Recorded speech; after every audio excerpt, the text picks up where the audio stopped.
De volta no Contraponto, vamos dar continuidade à entrevista com o Dr. Nonato Soares, dentista. Dr. Nonato, no bloco passado eu tratei de um assunto que geralmente é incômodo para muitas pessoas, que é a questão do mau hálito, né? Como fazer para evitar a halitose? Em primeiro lugar, tem que saber qual é a origem. A gente pensa que o mau hálito vem sempre da boca. Nem sempre. Nem sempre. Às vezes tem um chulezinho também. As questões estomacais. Pois é. Você o mau hálito pode vir do tipo de alimentação, do estado emocional. E estado emocional contribui para esse tipo de Olha, situação? se você é bom observador, eu já senti que você é muito versado no que você faz. Faz assim com muita facilidade. Mas se você, eu que aparentemente estou muito à vontade, Está tranquilíssimo. mas você vai ver que o cantinho do meu lábio está seco. Isso é estresse. Na hora.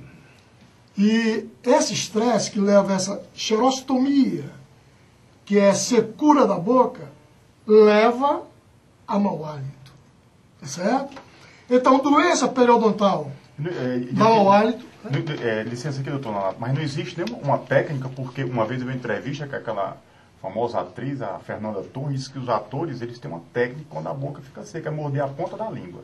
Diz que fica logo úmida. Essa técnica não Eu tenho a funciona? impressão que se ele morder, se a ponta da língua que ele morder não for a dele, não é só a boca que vai ficar úmida, Quem não. disse isso foi a Fernanda Torres, uma técnica que eu vi numa entrevista, ela falando. Olha, hoje existe inclusive saliva artificial para pessoas que têm xerostomia. Mas eu acho que o ideal nesse caso da halitose é procurar um especialista, descobrir qual é a causa, porque até problema pulmonar pode levar pode a halitose. ocasionar também. Então é uma coisa muito complexa. Seria interessante a pessoa procurar um especialista que tem, em Fortaleza, especialista em halitose, que para descobrir qual é a causa, porque cessando a causa, cessa o efeito. Mas a cárie dá halitose? Dá. Porque a cárie tem 3 etapas. A primeira é a infecção, em que o micróbio fica pregado nos dentes.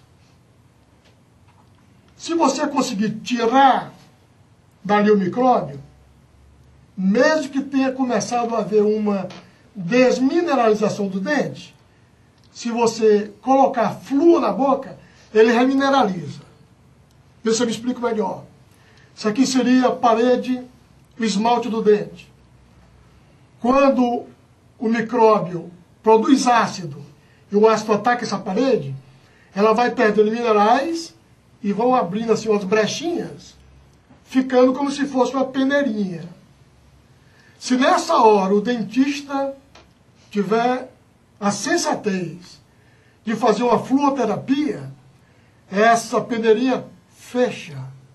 Impede a proliferação. Sem precisar de motor. Impede a proliferação espaço para a criação da cárie. Mas essa é a primeira etapa.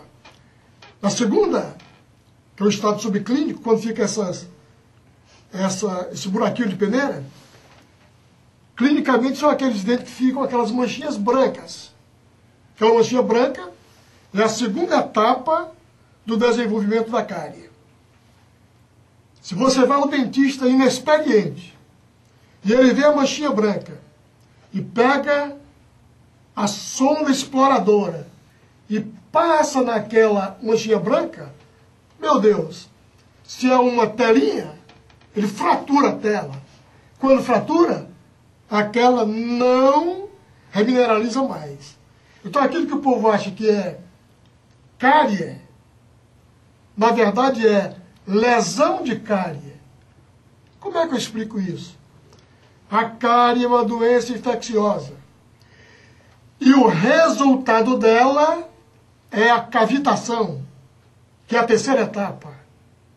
Então, se eu posso ter, por exemplo, alguns buracos nos dentes e não ter doença cárie. Doutor, o senhor ficou maluco? Não. Porque os buracos são as consequências da doença cárie. É como eu posso ter uma calcificação do pulmão por uma tuberculose.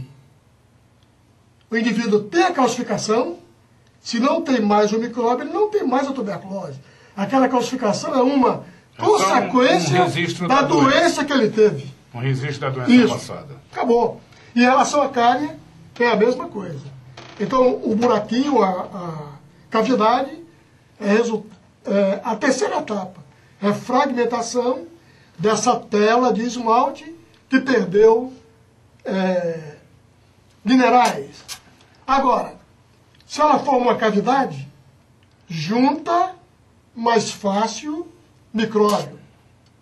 E eu disse, se o micróbio fermenta o açúcar, dá ácido e mais cavidade. Mas se ele fizer reação de putrefação em cima de proteína, então vai dar reação de putrefação, formando gases que fedem, como indol, escatol, gás sulfídrico, que sai da boca. Porque a boca é uma estufa. Ela é quentinha, tem proteína e desenvolve muito facilmente micróbio. Para você ter uma ideia, já foram isoladas aproximadamente 400 espécies diferentes de micróbio. Não são 400 micróbios. São 400 tipos de micróbios. Aí você pergunta, dentro da boca? O Freitas Júnior. A boca é o lugar do corpo mais sujo.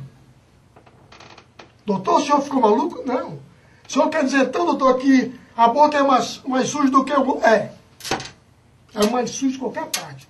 Tem muito micróbio. E aí, doutor, eu lhe pergunto, a boca responsável por outra série de doenças? Teria alguma relação com a problemática orgânica do ser humano? Geraria outras doenças? Alguma adversidade bucal? Foi interessantíssima a sua pergunta. Nós vamos desenvolver agora um assunto que vai ser assim, muito educativo. Olha, hoje já existem trabalhos que correlacionam, inclusive, doenças periodontais, que são as doenças da gengiva e do osso que sustenta os dentes, relacionam, inclusive, com infarto do miocárdio. Aí o leigo diz assim, doutor, o senhor está querendo vender seu peixe muito caro. Como é isso? A microbiota que dá doença periodontal, de gengiva e de osso,